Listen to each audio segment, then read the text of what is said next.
Bonjour à tous. Alors après ce petit film Jamy, donc moi je représente ni Fred ni Jamy, mais je suis Antoine de l'équipe Akoba. Et avec Stéphanie et Cédric qui m'accompagnent et qui vont se présenter dans quelques instants, on est là pour vous faire un retour d'expérience d'une transformation un peu particulière.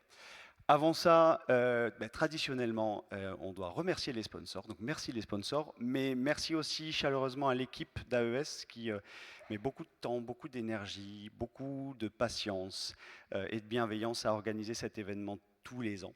Et donc on les en remercie. Alors, on est là pour parler d'un retour d'expérience qui se passe chez Steph. Ce retour d'expérience, c'est celui d'une transformation agile assez récente, d'accord, parce que c'est lancé en fin 2024. Cette transformation agile, elle est récente et c'est la raison pour laquelle on a décidé de vous en parler aujourd'hui. Parce que du coup, elle bénéficie de 10-15 ans de retour d'expérience de transformation agile dans les organisations françaises et ailleurs.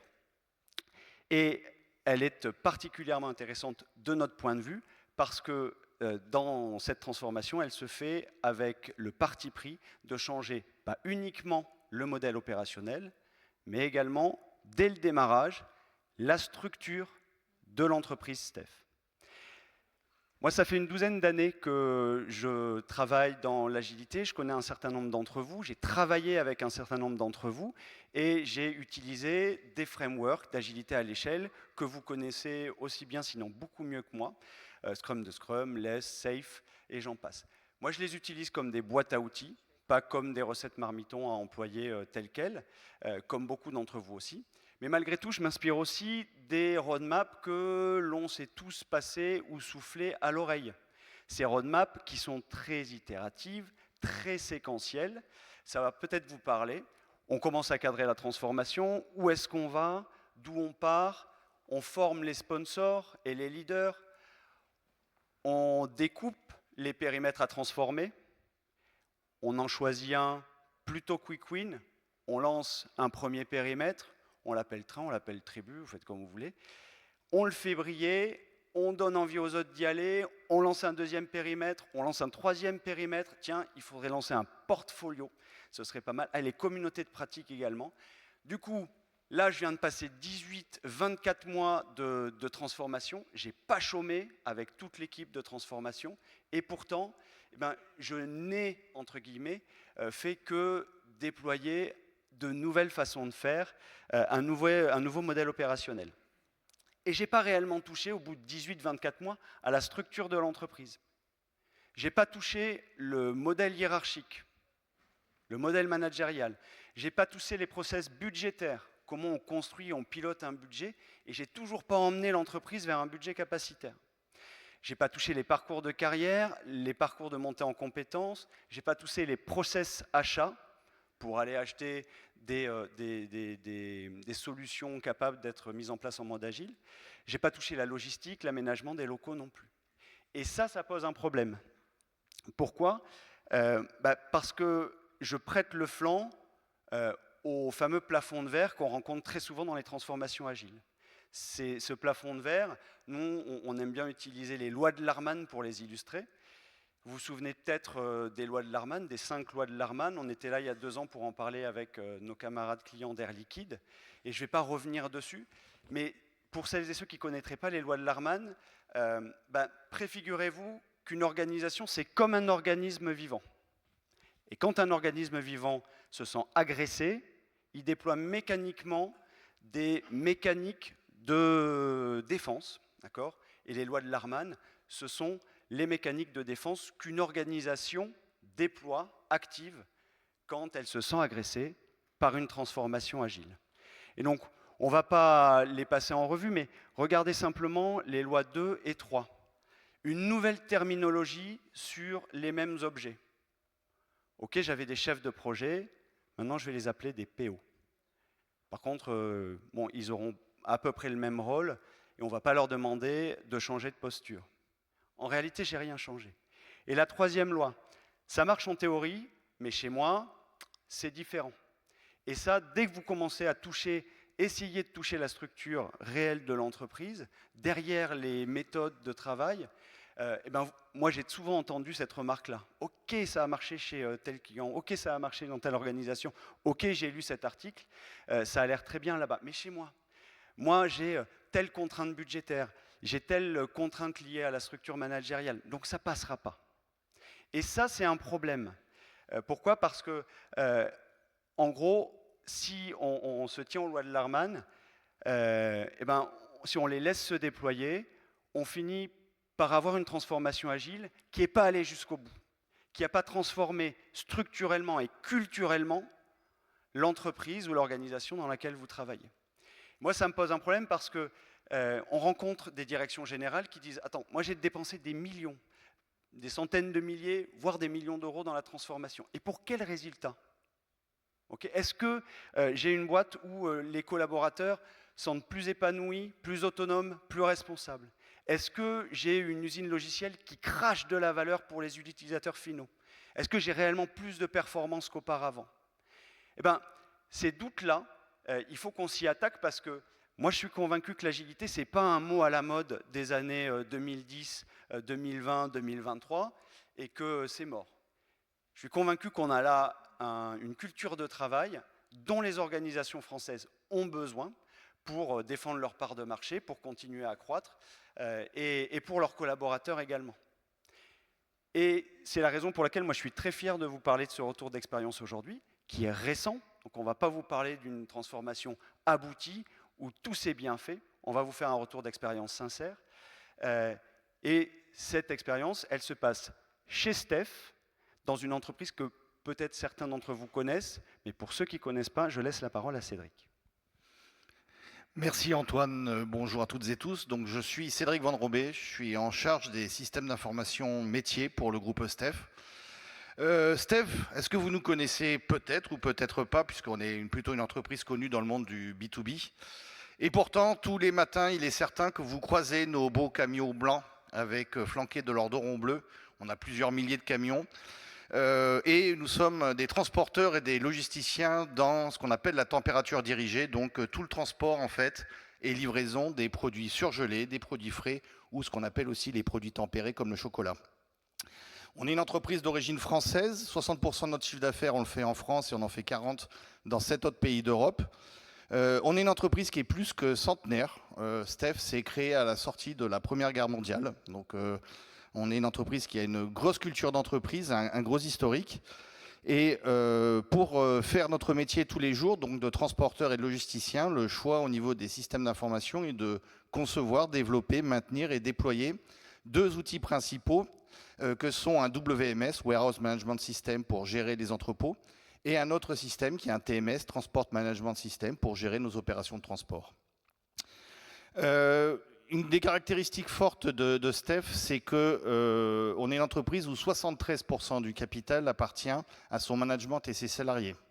Donc nous sommes tous en tant qu'acteurs, moi qui fais partie de cette belle entreprise depuis plus de 25 ans, on est tous un peu actionnaires d'une certaine partie de cette entreprise et ça nous crée un fort attachement à cette entreprise.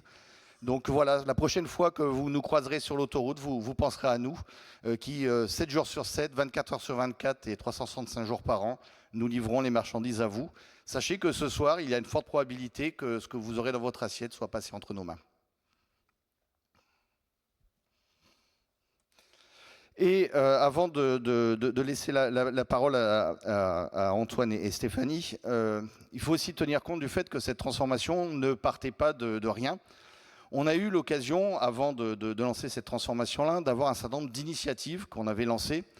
On a créé en fait au sein de la DSI une direction du pôle digital qui a eu comme mission de lancer les premières initiatives pour créer des nouveaux services en utilisant justement le framework Scrum.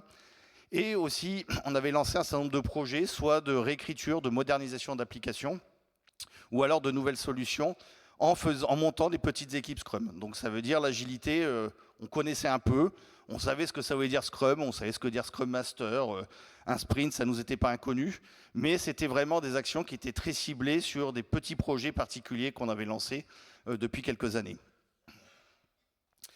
Et donc, avec l'arrivée du nouveau DSI au sein de Steph, M. Christophe Lauré, nous avons défini ensemble, dans le comité de direction de Steph IT, 5 ambitions qui ont été le socle fondateur de ce qu'on appelle, et on communique tous les jours au sein de l'entreprise, Agile IT for Steph.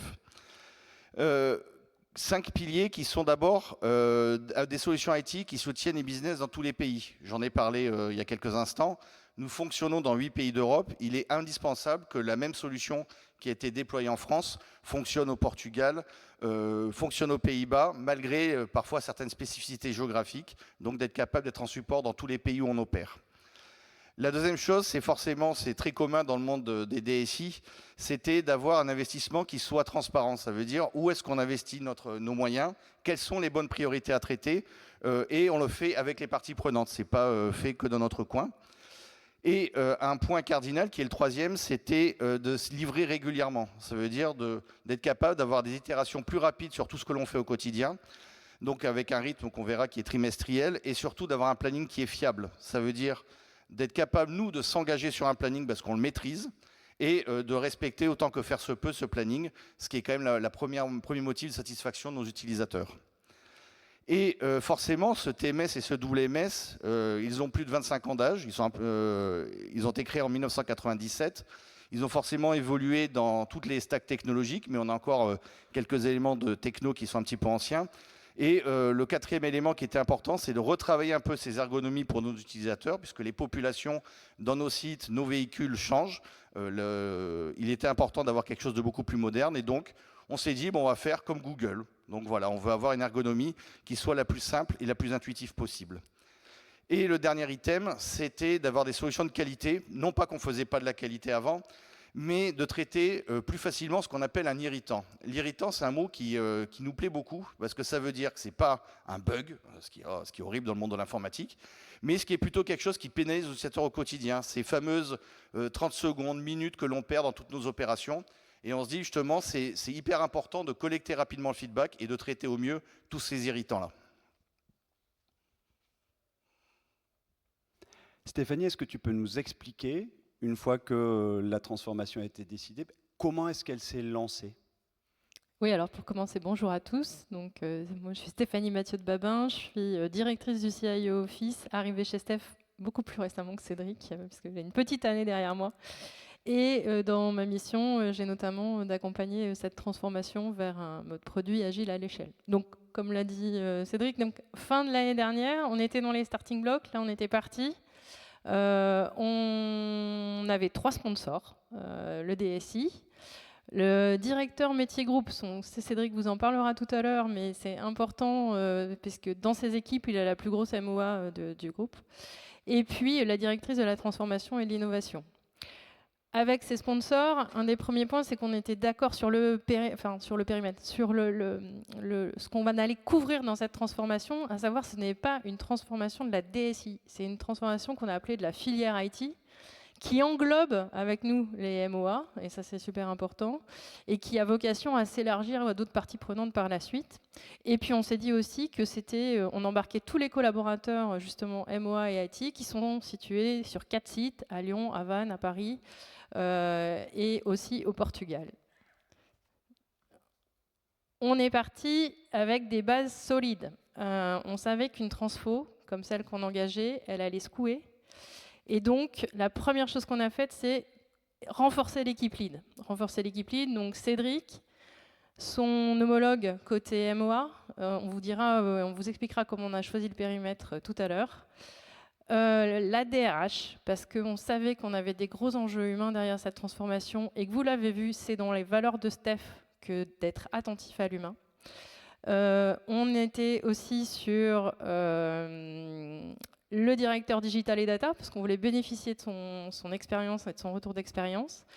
Et avec les 3 sponsors et cette équipe lead, c'est comme ça qu'on a choisi Akoba. C'était un choix collectif, et on était ravis de se faire accompagner d'Olivier et Antoine. Donc, fondement solide, on se met d'accord sur les bases, le point de départ, et on travaille sur l'ambition. Et là, on a un gros travail justement sur la vision, là où on veut aller. C'est pas l'alignement, là, c'est pas juste un 20 mots, c'est pas juste dire bon, allez, on fait de la transfo, on est d'accord, on va prendre safe et on va appliquer ce framework, je vais y arriver. Non, non, c'est bien plus que ça. C'est s'aligner sur la vision. Donc en fait, la roue des ambitions, comme on l'a appelée, que vous a présenté Cédric juste avant, on l'a travaillé tous ensemble, l'équipe lead et sponsors, et je peux vous dire qu'on a mis quelques heures, voire jours, à s'aligner sur le vocabulaire et à ce qu'on affichait derrière sur les ambitions de la transfo. Ensuite, on a travaillé sur les objectifs 2025. Alors ça a été beaucoup plus compliqué pour nous parce que 2025, en fait, on ne savait pas encore bien où on allait. Donc fixer des objectifs SMART quand on ne sait pas exactement où on va, c'est compliqué. Du coup, on n'a pas fini l'exercice. Et ça, aujourd'hui, on le regrette un peu parce qu'on aurait dû le reprendre 2 mois plus tard. On aurait été beaucoup plus clair sur notre vision. Et aujourd'hui, on pourrait se réjouir des résultats qu'on atteint. Ensuite, on a travaillé sur la trajectoire détaillée à 6 mois. Ouais, bon, on essaie de s'appliquer quand même un petit peu ce qu'on vend à tout le monde, à savoir on n'écrit pas un plan à 5 ans alors qu'on apprend en marchant. On se laisse des marges de manœuvre pour faire évoluer aussi en fonction de ce qu'on voit et comment on déroule. Et du coup, on écrit cette feuille de route détaillée à 6 mois avec des groupes de travail prioritaires, des objectifs qu'on en fixe, et puis là aussi une ligne de départ claire. On est tous d'accord de là où on va, des constats qu'on a fait à l'origine, y compris pour les équipes pilotes, et de là où on veut aller. Et la transfo, on l'organise comment ? On l'organise autour de cette équipe lead, là, avec Kicker, avec les sponsors, et on la veut flexible, on la veut scalable, et donc on met en place des groupes de travail. Alors, les groupes de travail, on les définit en fonction des besoins, sujet par sujet, chantier par chantier. Ils sont sponsorisés, la vision, les objectifs sont fixés par les sponsors. Les sponsors valident les travaux au fur et à mesure qu'ils sont délivrés. Les équipes lead s'impliquent complètement dans ces GT, puisqu'en fait, à chaque GT, on a 2 membres de l'équipe lead qui participent. Là aussi, on se dit, on se met d'accord sur qui on va mobiliser dans ces groupes de travail. On travaille avec des gens de l'interne. 2 seules personnes nous ont accompagnés de l'externe sur ces groupes de travail, c'est Olivier et Antoine, donc petite équipe hyper restreinte. Et par contre, on a été chercher plein de monde en interne, on a mobilisé près de 60 personnes, parce qu'en fait, derrière ça, dans ces groupes de travail qui durent en fonction du sujet, qu'on active en fonction du besoin et pour lesquels on va chercher des gens de staff qui sont motivés et compétents, ça nous permet aussi d'enclencher la conduite du changement et d'embarquer des gens avec nous dans la définition de là où on va. Donc jusqu'ici, on a une transformation qui se lance. Les ambitions, elles n'ont pas dû vous choquer. Vous avez probablement écrit des ambitions relativement similaires ou proches dans les transformations auxquelles vous avez participé. Le cadrage, il est somme toute classique également. Peut-être que la gouvernance de la transformation, elle est un peu particulière. Mais ce qui va différencier cette transformation de celle que moi j'ai vécue par le passé, c'est la façon dont elle va réellement démarrer une fois qu'elle est cadrée. On appelle ça, entre nous, transformation intégrale. Pourquoi ? Parce que plutôt que de démarrer en séquentiel, comme on l'a évoqué tout à l'heure, donc choisir un premier périmètre pas trop compliqué, en faire un quick win, puis un deuxième, puis un troisième, etc. Eh bien, cette équipe, représentée ici par Cédric et Stéphanie, a eu le courage de dire « Attends, on a des gros chantiers structurels auxquels on doit s'attaquer. Parce que si on ne s'y attaque pas, on sait qu'on ne bénéficiera pas de tout ce que peut nous apporter les modes de travail et la culture agile produit. Donc on va les lancer en parallèle et on va s'appuyer sur la gouvernance dont vient de parler Stéphanie, qui permet de démultiplier la force et l'énergie d'une toute petite équipe de transformation sur plein de chantiers différents. Et ces streams qui ont été lancés en parallèle sont au nombre de 5. Cédric et Stéphanie, vous allez détailler leur contenu maintenant, parce que vous êtes 1000 fois mieux placés que moi pour le faire. Ces 5 streams, c'est la conduite du changement, parce qu'il faut communiquer, accompagner, l'exécution, et au niveau logistique, et au niveau du lancement des premiers périmètres et de l'accompagnement des premiers périmètres à transformer. Troisième stream, les ressources humaines. Et on ne parle pas uniquement de la formation, mais aussi de la façon dont on a réparti les rôles entre les collaborateurs qui ont eu leur mot à dire, et plus que leur mot à dire. Mais on parle aussi de l'évolution du modèle hiérarchique, sujet auquel on s'attaque dès le démarrage chez Steph.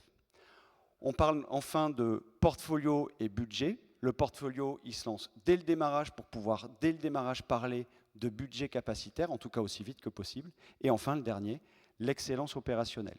Je vous laisse la parole. Merci Antoine. Alors, le premier stream, la conduite du changement. On se lance quand même dans un projet transformant, important pour l'entreprise, sur lequel on met des moyens. Donc, on ne va pas le faire en douce, on va le faire en catimini. Et on a décidé d'un grand événement pour le lancement. Et on a la chance que notre entreprise nous ait permis de faire une énorme convention à Gerland. Près de 400 personnes invitées qui venaient de 5 pays. 2 grands temps forts. En fait, le premier, c'était de se dire on ne va pas commencer par les saouler avec les principes, les enjeux de la tranche agile, etc. On va leur faire vivre. Donc, Serious Game géant à 400 personnes pour leur faire sentir justement les enjeux de ce que veut dire l'agilité à l'échelle. Et deuxième temps, là, en fait, on a commencé à présenter justement les travaux issus de nos groupes de travail pour présenter le découpage produit, le cadre pour les équipes, le cadre du modèle opérationnel et annoncer en fait le lancement au lendemain de la convention. Ensuite, on ne s'est pas arrêté là. Donc, on avait un GT communication qui était enclenché, qui a organisé des petits déjeuners, qui a fait des newsletters et qui a aussi animé la construction d'un SharePoint pour justement avoir un outil de transparence et de diffusion de notre modèle opérationnel, de documentation. Et pour le faire bien et pour le faire propre, on s'est appuyé vraiment sur l'expérience d'un knowledge manager de l'externe et qu'on veut internaliser à terme. Et puis, autre point, on a eu la chance aussi, et ce qui montrait l'engagement de notre comité de direction COMEX, qui sont venus visiter les équipes au mois de juillet sur leur plateau, voir comment ils fonctionnaient et pour eux aussi comprendre ce que c'était que cette transformation et son ampleur.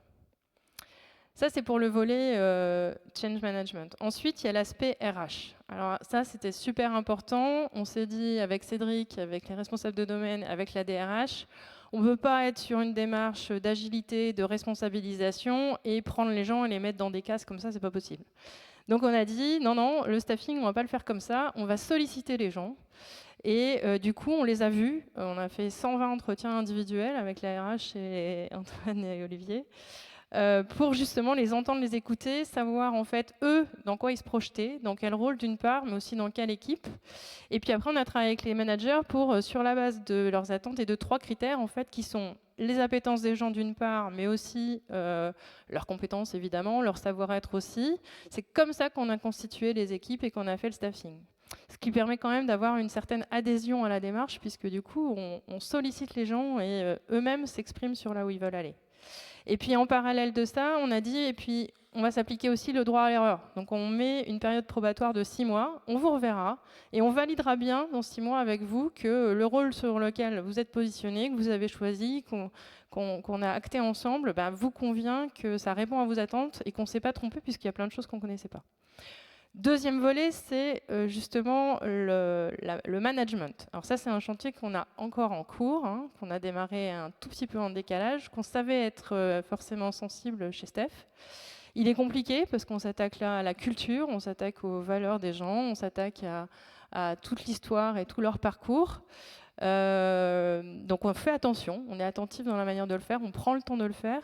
Pour autant, on ne peut pas le lâcher parce que toutes les expériences, 15 ans d'expérience de projet agile à l'échelle ont montré que si on n'était pas vigilant, en fait, les managers, la ligne managériale pouvait bloquer en fait les effets positifs qu'on va chercher derrière notre transfo.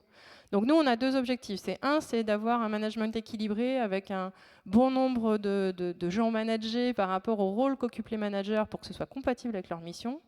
Et le deuxième point, c'est qu'on ait une organisation managériale, ça c'est notre cible, qui n'interfère pas avec le modèle opérationnel, qui n'ait pas des injonctions contradictoires et qui ne mette pas en difficulté les équipes pour qu'on puisse aller chercher la valeur. Donc ça, c'est en cours. Le troisième stream, on a dit, c'est sur le portfolio et le budget, parce qu'en fait, si on veut vraiment être sur une priorisation par la valeur, vraiment pour aller chercher les bons sujets, on s'est dit avec Cédric quand même, il faut vraiment qu'on travaille sur notre capacitaire. Nos équipes, on les monte, elles sont là, on les connaît, on sait combien on a de bandes passantes. Et derrière ça, du coup, il faut leur donner les moyens aussi de piloter une partie des choses. Il faut en même temps tenir compte des demandes et des injonctions qui viennent, qui sont en top-down, parce qu'en fait, on a une stratégie de groupe et ça, on doit bien la servir, c'est hyper important. Et donc, par rapport à tout ça, on a lancé le chantier de comment on organise ce pilotage budgétaire. En plus, bon, on a été forcé un peu, puisqu'on avait le process du budget 2026 qui était là, il a bien fallu le bosser. Et on a travaillé vraiment sous cet angle capacitaire. C'est pas fini, il faut qu'on le diffuse mieux auprès des équipes.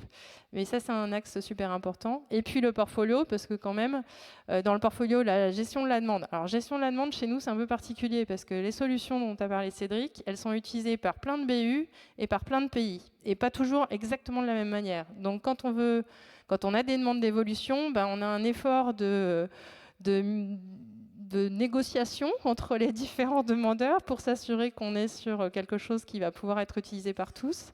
Et donc là, on a un vrai levier pour la suite d'aller travailler sur cette demande entrante et puis de bien diffuser justement la gestion des épiques et des features, parce que au-delà de juste la formation Product Academy pour gérer des produits et puis de se dire bon allez, ça y est, maintenant on écrit des épiques et des features, et la réalité opérationnelle de le faire, on voit bien qu'on a encore besoin d'accompagnement. Merci Stéphanie. Et justement, comme on vient de l'expliquer, le choix a été de directement viser le cœur. Viser le cœur, c'est ni plus ni moins de lancer cette transformation-là sur les systèmes d'information qui gèrent 90% de l'activité de Steph, les fameux TMS et WMS. Et quand on dit aussi viser le cœur, donc c'est comme si j'étais à Las Vegas au poker et je faisais un all-in, j'embarque tout le monde. Ça veut dire aussi mes collègues de la maîtrise d'ouvrage. J'embarque mon vis-à-vis qui est Bernard. Et on se dit, ces équipes-là, on se les crée ensemble. Ce n'est pas des équipes DSI contre des équipes MOA. Ce qu'a expliqué tout à l'heure Stéphanie, le mercato est un mercato qui était global et tout le monde s'est embarqué là-dessus. On peut se dire, mais pourquoi vous avez été allé directement viser le cœur? C'est qu'il y a une attente très forte au niveau de Steph d'améliorer justement notre time to market. Ça veut dire, vous faites du bon boulot, les systèmes sont fiables, on est assez content. Toutefois, on aimerait que ça aille encore plus vite. Ça veut dire d'être capable de se différencier plus rapidement et surtout dans un contexte économique qui est celui dont nous vivons tous et avec une nécessité impérieuse d'accélérer dans certains pays ou dans certains contextes. Peut-être qu'il y a des BU, des business units chez Steph, qui ont plus de besoins que d'autres et sur lesquels il faut être capable d'accélérer. Et donc, on a fait ce travail-là de viser le cœur. Donc, on a embarqué 130 personnes pour créer 2 trains. Un train qui s'appuie sur les solutions TMS, un train qui s'appuie sur les solutions WMS. Et avec aussi, on avait cette réflexion-là de créer ce qu'on appelait le bien commun. Ça veut dire de regarder ce qui pouvait être commun entre les deux produits pour être capable de les mutualiser. Et donc, on a pris parti sur les bons conseils d'Acoba de créer des motrices. Donc, c'est des tout petits trains qui vont fonctionner justement en coordination avec ces 2 trains TMS et WMS. 130 personnes, ça veut dire que le train TMS, c'est 6 produits, le train WMS, c'est 4 produits, 2 motrices. Ça fait un embarquement qui était important et on a lancé ces trains et ces motrices-là en même temps. De telle sorte que comme on a fait tout le travail de change management, de communication, on ne voulait laisser personne sur le côté et on s'est dit on va lancer ça en même temps pour tout le monde. Et on a donc lancé nos premiers PI planning au mois de juin. Le dernier élément qui est pas des moindres, on avait une culture de CI/CD aussi chez Steph, mais qui était déjà assez hétérogène. Ça veut dire c'était les pratiques des différentes équipes. Certains étaient plus ou moins avancés. Il y avait une culture du testing aussi, mais une culture du testing pareil qui dépendait plus de la personne que sur des pratiques homogénéisées. Et aussi, on travaillait dans une relation avant de faire cette transformation-là qui était très mutualisante. Ça veut dire on avait un pool de QA, un pool de développeurs qui s'étaient fait leur expertise sur différents domaines techniques dans notamment la chaîne CI/CD. Encore une fois, on a un système d'information qui a plus de 25 ans, donc on a un stack technique qui est varié et certainement complexe. Et le challenge qu'on est en train de traiter, ce groupe de travail n'est pas encore terminé, c'est d'être capable d'avoir un travail, une intégration continue qui soit commune entre les trains et les fameuses motrices, en lien avec les équipes de production, puisque quand on parle aussi d'embarquement des personnes, on n'a pas oublié nos collègues de la production informatique, puisque c'est d'ailleurs eux qui seront nos garants du bon service qu'on rendra à nos utilisateurs. Et aussi, la grande particularité, c'est que justement, comme on était mutualisé et qu'on a démutualisé en créant ces différents produits, c'est d'être capable de se synchroniser tous ensemble au moment où on fera le delivery. puisque chacun peut ensuite courir à son rythme, même si le framework SAFe nous offre quelques sécurités là-dessus. Mais l'épreuve de vérité pour nous, c'est l'étape de mise en production.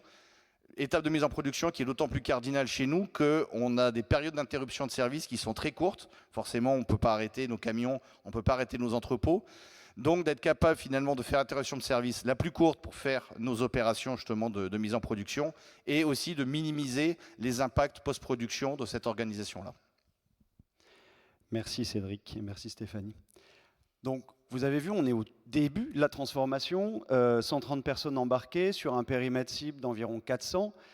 Donc, on n'est pas là pour vous dire que ça a fonctionné, c'est parfait, il faut faire comme ça partout. En revanche, vous l'avez aussi entendu, on a démarré dès le début avec l'envie de s'attaquer au modèle managérial, au modèle hiérarchique, au budget et à sa dimension capacitaire, à la logistique aussi. On n'en a pas parlé, mais on a des nouveaux plateaux qui ont été conçus pour accueillir les nouvelles équipes agiles. Et donc voilà, maintenant on est en septembre-octobre de l'année, 9 mois après son démarrage. Quelle est la rétro qu'on ferait? Vous connaissez probablement les différents formats de rétro, vous reconnaîtrez probablement celui-là, un peu adapté. Et on a choisi de vous parler chacun de 4 éléments positifs et négatifs ou points d'interrogatif. Et je laisse Cédric commencer par les premiers axes que tu veux partager. Merci Antoine. Tout d'abord, le feedback est très motivant. On a pris parti de lancer ça avec 130 personnes et on voulait, vraiment c'est très important pour nous, laisser personne sur le chemin. Quand on a fait ce fameux mercato, tout le monde s'est positionné.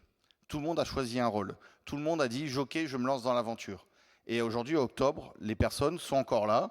On est dans cette fameuse période probatoire et la dynamique, elle est lancée. C'était un vrai point à risque, un point d'interrogation qu'on a au départ. Et pourtant, là aujourd'hui, on peut déjà être très satisfait que les premiers feedbacks sont motivants. On délivre déjà. On est déjà au 3e PI planning, donc on commence petit à petit à être plus solide sur nos appuis. Ce qui nous a aidé, et je l'ai expliqué dans mon introduction, c'est que l'agilité n'était pas un concept qui était inconnu chez nous, chez Steph. On avait déjà d'expérience, on avait surtout le pôle digital data qu'il avait beaucoup pratiqué, donc on n'est pas parti d'une feuille blanche, ce qui était vraiment très bien. En revanche, on a encore des choses qui nous pèsent, forcément, on est au début de cette transformation-là. C'est tout d'abord les fameux silos historiques. Toute entreprise a cette façon de siloter son organisation entre les gens de la production, les gens du développement, de la réalisation, entre les MOA et ceux qui réalisent. Donc on y travaille vraiment au quotidien pour casser ces silos, parce que c'est vraiment une clé du succès de notre transformation. Et comme l'a expliqué Stéphanie, on attaque à peine le sujet du modèle hiérarchique. Le modèle hiérarchique est très présent chez Steph, puisque Steph est organisé sur business units, sur des formes de filiales. Il y a beaucoup de petits patrons, on va dire, qui gèrent leur activité au quotidien. Donc le modèle managérial est extrêmement fort. Et d'inculquer cette culture de l'agilité et un peu de lâcher prise dans une organisation qui est un modèle hiérarchique très fort, c'est quelque chose qu'on va devoir travailler et qui nous prendra certainement un peu de temps, mais on est déterminé. Alors moi, si je commence, je vais démarrer par un frein, parce que c'est juste quelque chose qu'on veut vous partager. On a 4 sites sur lesquels sont situées les équipes. Alors bien sûr, on est tous équipés aujourd'hui d'outils collaboratifs, qui marchent bien, rien à dire. Mais enfin, c'est quand même plus difficile de faire des équipes et des équipes qui font équipe quand les gens sont disséminés. Nous, on a des mix, parce qu'on a des équipes qui sont 100% sur le même lieu, on a des équipes qui sont mixtées, on a des équipes avec 4 sites, enfin, c'est un peu compliqué. Et on voit que ça, c'est quand même un facteur de ralentissement, en fait, dans le fait de faire corps et de constituer vraiment une équipe. Par contre, on a des points qui nous tirent vraiment, on a des sponsors investis et on a la chance d'avoir des patrons qui ont mis des moyens sur cette transformation. Et ça, c'est essentiel parce qu'on voit bien qu'on ne peut pas faire et attaquer autant de chantiers si on n'a pas un peu de moyens pour le faire.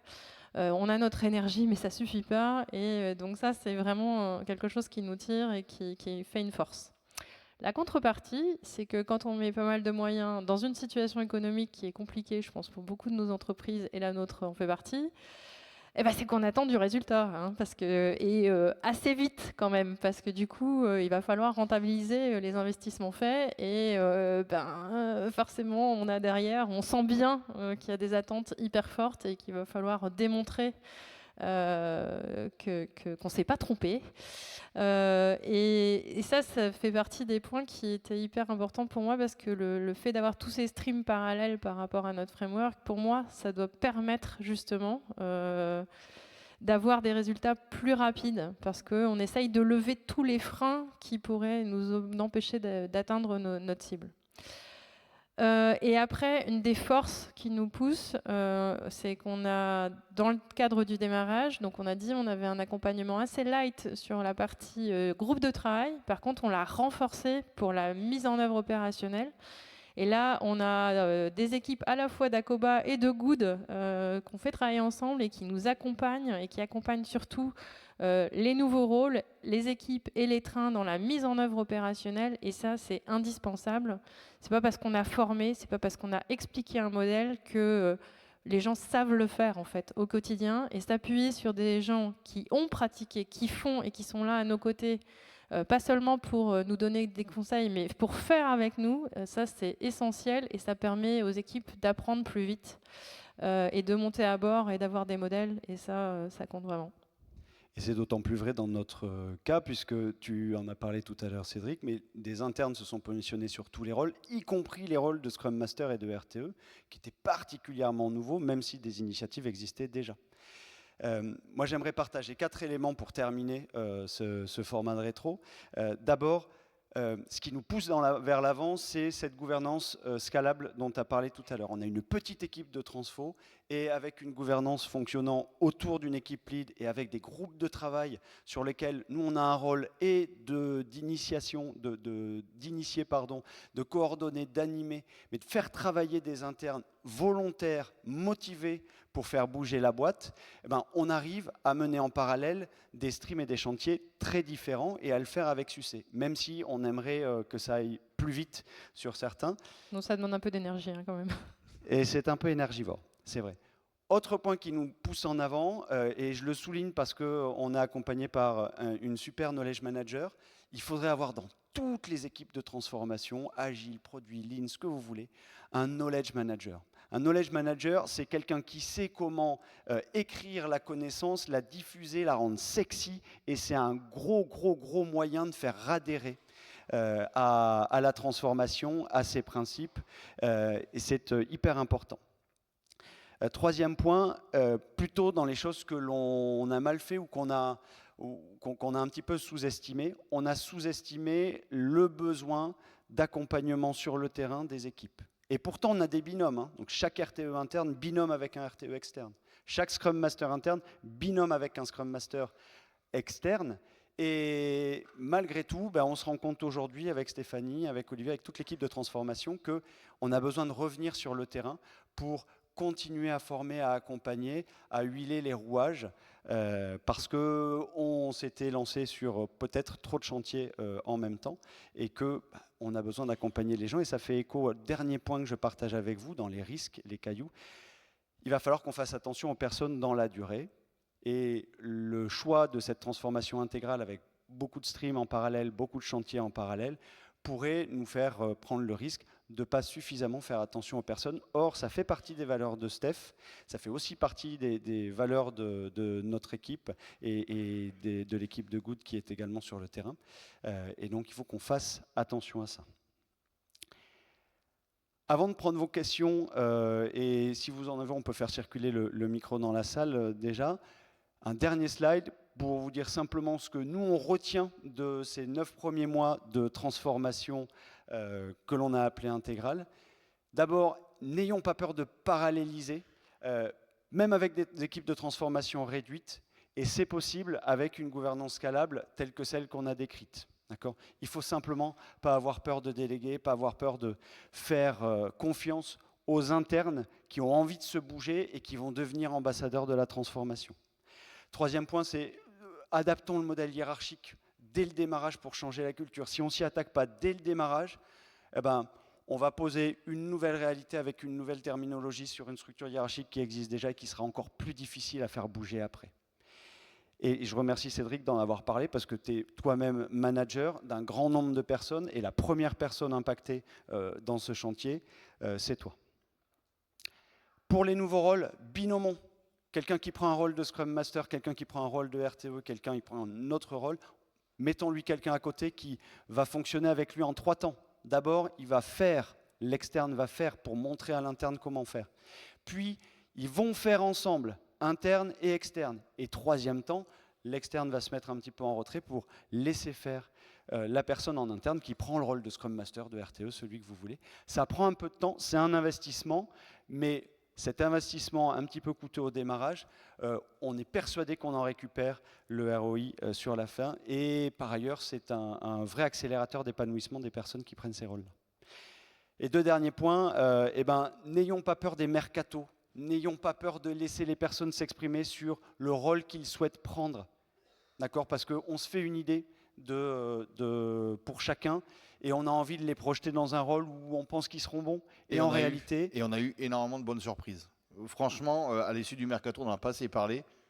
Quelles étaient les surprises des personnes qui ont levé la main en disant je vais être Scrum Master, je vais être RTE, alors qu'on ne pensait absolument pas qu'ils allaient se positionner là-dessus. Ça, franchement, c'est quelque chose d'extrêmement positif. Et pourtant, tu connais les hommes et les femmes de tes équipes.